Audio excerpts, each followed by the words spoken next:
One example of how I followed the conventions of real media text is by the way in which I displayed my genre.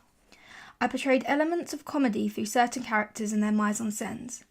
I created the stereotypical nerd characters to use as my comedy elements. I dressed them in 3 different over-exaggerated stereotypical nerd styles to maximise the humour of their scenes. The same technique is used in the Juno trailer, where the comedy comes from the geeky character of Bleecker and his over-exaggerated stereotypical mise-en-scène. My trailer also followed conventions in terms of narrative. I followed Todorov's 5-step theory of equilibrium, which is followed in many real media trailers. I briefly showed the first step of the state of equilibrium when I show the protagonist walking down a hallway and there is a close-up of her stomach with no bump. However, this is only very quick, as straight after the disruption stage starts and she picks up the pregnancy test. Here I challenge convention by making the first stage so quick it almost wasn't there. However, I did this in order to throw my audience straight into the climax of the trailer and allow them to engage with my protagonist straight away. The third stage of recognition begins when the audience see my protagonist talk to her parents about her pregnancy as she is facing her consequences. The fourth stage of repairing the damage is hinted when the nerds ask her to prom and when they help her as she goes into labour, because this starts portraying to the audiences that she is going to be alright. The fifth and final stage of a new equilibrium is not shown in my trailer. This is conventional trailers, as it means not too much information about the film is given away and leaves the audience intrigued enough to watch the full movie. At the beginning of my trailer, I used continuity editing to help the audience quickly understand the storyline and get the idea of what the narrative is about and how it develops. I first showed a shot of my protagonist's house to give the audience an idea of her social class, followed by a shot of her slamming the front door to show the audience her bold personality. This was followed by a close-up shot of her feet walking along, which introduced the audience to her unique style, and finally, I showed this by a close-up shot of her stomach to show her situation. By using this continuity editing, I was able to portray all this information within the first few seconds of my trailer. A similar technique is used at the beginning of the Juno trailer, and it allows us to see her situation clearly in a short amount of time by editing a variety of shots together. For example, a long shot to show the audience her physicality, you can see she's pregnant, and a close-up shot so you can see her attitude to this in one smooth sequence. I used multiple sound bridges throughout my trailer. I carried through sound from scenes over to different scenes which related to what the characters in the previous scene was talking about. For example, the line of dialogue by the dad which reads, "You've got to find people who love you for exactly who you are," carries on from the scene with the protagonist and her dad, and the speech goes on top of a montage of shots of the nerds making Nessa smile.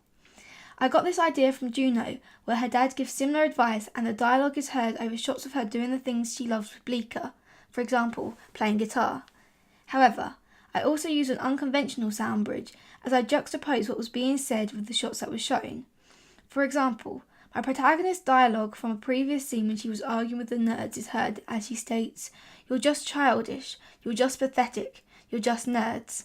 However, as this was heard, shots of the boys helping and supporting her while she's in labour are shown.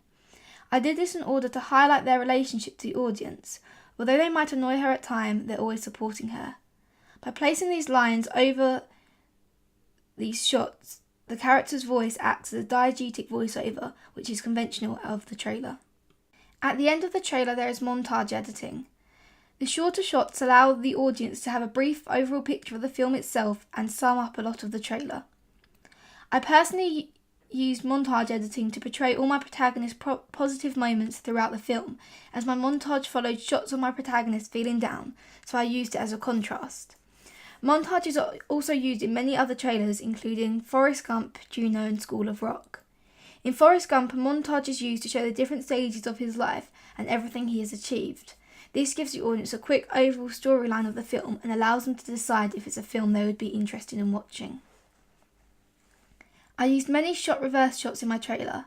A specific example of a shot reverse shot that I used is when my protagonist is having a conversation with her parents about what to do in her situation. I used a shot reverse shot here as it allows the audience to see how my characters react to one another and explore their relationship. The Forrest Gump trailer uses a lot of shot reverse shots, the majority of which are between the characters of Forrest and Jenny. This allows the audience to see how they look at one another and react to each other, so therefore we get a deeper understanding of this relationship.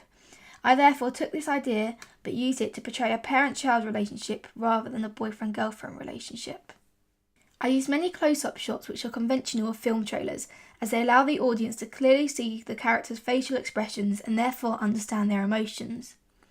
For example, I used a close-up shot after my protagonist's waters broke so the audience could see her fear of the situation. In the School of Rock trailer, close-up shots are often used when the protagonist Dewey is playing an instrument, which allows the audience to see from his face how passionate he is about music. When watching the Cowboys and Aliens trailer, I noticed that the pull focus was significant to the realisation of the importance of characters, their relationship, and their alien device on Daniel Craig's wrist. This highlighted to me the string effect a pull focus can make on displaying important information and making a moment memorable. Therefore, this influenced me to use a pull focus in my own trailer. I used a pull focus when my protagonist drops a pregnancy test box, so the focus moves from her feet to the word pregnancy test on the box. This emphasised this moment, which is one of the most important moments in the trailer, as it sets the storyline for the rest of the trailer. The typography I used is quite simple and looks like it has been handwritten. Although this informal font type is quite unconventional of films in general, it is conventional to my comedy genre and is used in the Juno trailer also. I followed the typography styles and layout of the Juno trailer as I liked the way in which the information was presented. I therefore used white text on an orange and white stripe background. The use of stripes symbolises my protagonist's unique style, like it does for the protagonist in Juno. The use of orange makes the intertitle and title really stand out, with the intention of the audience remembering it after they've watched it. The locations of my trailer are conventional of a comedy drama film, as they are normal day-to-day locations, such as a school, a park, and a house. These conventions are also used in film trailers such as Forrest Gump, Juno, and School of Rock, all of which taught me the conventions of mise-en-scène and influenced me to pick the locations I did. My first shot is an establishing shot, which is conventional of film trailers as they immediately set the scene for the audience. As my establishing shot is of my protagonist's house, it also starts to introduce her character to the audience, so they find out what sort of area she lives in and her family's social class. In School of Rock, the establishing shot is of the protagonist, Dewey, driving a rock and roll van recklessly with smoke coming out of it, which immediately emphasises to the audience his rebellious attitudes. I used natural lighting in my trailer, which is conventional of a comedy drama trailer, as it creates more realistic and believable scenes. I used high-key lighting in happy and comedic scenes, but darker and more low-key lighting in more fearful and dramatic scenes. Due to using natural lighting to change the lighting state, I had to film at different times of the day.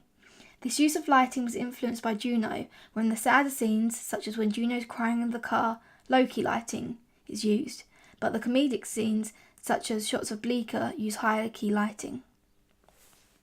My trailer began with upbeat music, as this positivity immediately conveyed my comedy genre.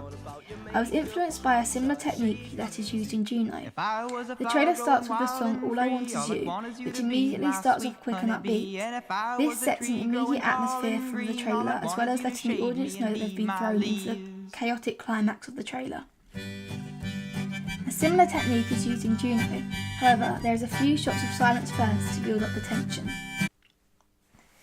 I used silence and diegetic sound in order to create tension and to highlight what was happening in that scene.